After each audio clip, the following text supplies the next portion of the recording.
1933 में Adolf Hitler ने Germany की सत्ता में आया और उसने एक नक्सली साम्राज्य की स्थापना की जिसमें यहूदियों को सब ह्यूमन करार दिया गया और उन्हें इंसानी नस्ल का हिस्सा नहीं माना गया।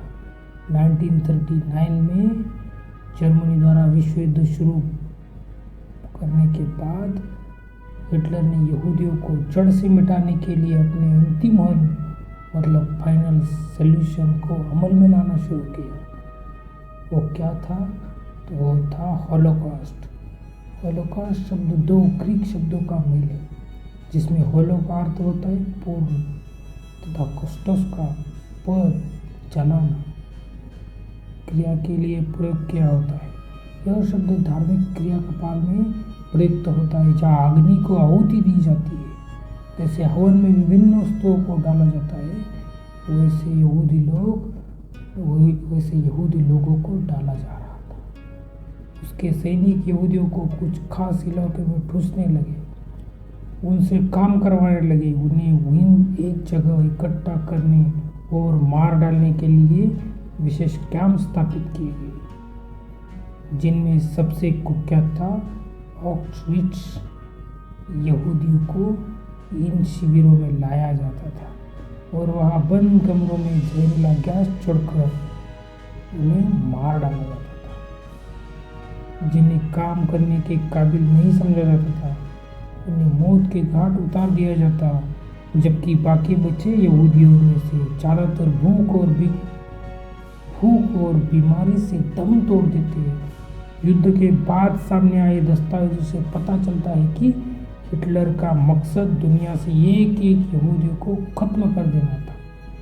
युद्ध के 6 साल के दौरान नाजियों ने तकरीबन 60 लाख यहूदियों की हत्या कर दी, जिनमें 15 लाख बच्चे थे। यहूदियों को जड़ से मिटाने के लिए अपने मकसद को हिटलर ने इतने प्रभावी ढंग से अंजाम दिया कि दुनिया की 1/3 यह नरसंहार संख्या, प्रबंधन और क्रियान्वयन के लिहाज से विलक्षण था। इसके तहत एक समुदाय के लोग जहाँ भी मिले वे मारे जाने लगे सिर्फ इसलिए कि वे यहूदी पैदा हुए थे। इन कारणों के चलते ही इसे अपनी तरह का नाम दिया गया हॉलोकॉस्ट। इस सवाल के कई जवाब पेश किए जाते हैं, धार्मिक, ऐतिहासिक, दार्शनिक, मनोवैज्ञानिक और मार्क्सवादी। कोई भी एक जवाब कभी असंतोषजनक नहीं हो सकता। ऐतिहासिक जवाब कुछ इस तरह है। 1930 के दशक में जर्मन जनसंख्या के एक बड़े हिस्से ने एक ऐसे समाज में रहने की रजामंदी जताई जो नफरत, जातीय श्रेष्ठता की अवधारणा और हिंसा पर आधारित थी। वे जिस व्यवस्था से बंधे थे उसकी केंद्रीय धारणा यह थी कि यहूदी लोग हर उस चीज़ की नुमाइंदगी करते हैं जो जर्मनों के खिलाफ है और इसलिए यहूदियों को खत्म कर दिया जाना चाहिए। यह धारणा दुनिया को देखने के एक नक्सली नज़रियों से भी जुड़ी थी, जो जर्मनियों को मास्टर रेस का हिस्सा मानती थी और यहूदियों को विनाशकारी भौतिक गुणों वाले एंटी रेस का। जब यहूदियों का भौगोलिक रूप से खात्मा संभव नहीं हो सका तब उन्होंने सबसे कट्टर रास्ता अख्तियार किया जो था अंतिम हल मतलब हॉलोकॉस्ट।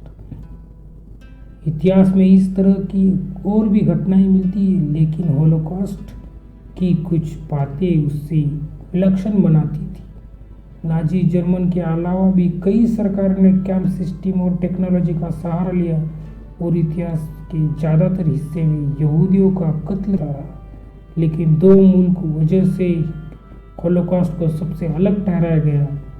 दूसरे समूह के प्रति अपनी नीतियों से अलग नाजियों ने हर यहूदी को मारने का पीड़ा उठाया।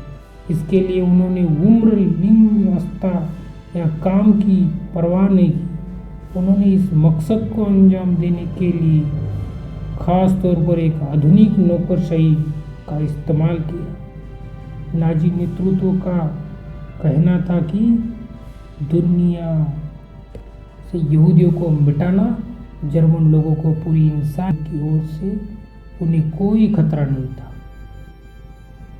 एनेलिस मेरी एन फ्रैंक का जन्म 12 जून 1929 को जर्मनी के फ्रैंकफर्ट में हुआ था। साल 1933 में जब नाजी सत्ता में आई, 4 साल की उम्र में उसे परिवार जर्मनी छोड़ने पर मजबूर होना पड़ा।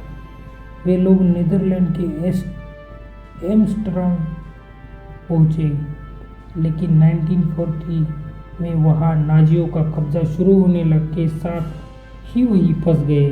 वहाँ भी जब यहूदी लोगों पर अत्याचार बढ़ने लगा, तब जुलाई 1942 में इस परिवार ने एन के पिता के दफ्तर की इमारत में स्थित गुप्त कमरों में शरण ली और वहीं रहने लगे। करीब 2 साल के बाद उनके साथ विश्वासघात हुआ और गैर गिरफ्तार किए गए अन्य यहूदियों की तरह उन्हें भी यातना शिविरों में भेज दिया गया। गिरफ्तारी के 7 महीने बाद एन की टाइफाइड की वजह से हर्बजन बेल्शम कंसंट्रेशन शिविर में मौत हो गई। 1 हफ्ते पहले ही एन की बहन ने दम तोड़ा था। परिवार ने सिर्फ एन के पिता जीवित थे, जो युद्ध खत्म होने के बाद एम्स्टर्डम लौटे। उन्हें वहाँ एन की एक डायरी सुरक्षित मिली, जिसे उसने छुप छुप कर बिताई गई जिंदगी के दौरान लिखा था। काफ़ी प्रयासों के बाद पिता ने यह डायरी 1947 में प्रकाशित कराई। उस डायरी का सच से अनुवाद किया गया और डायरी का डच से अनुवाद हो।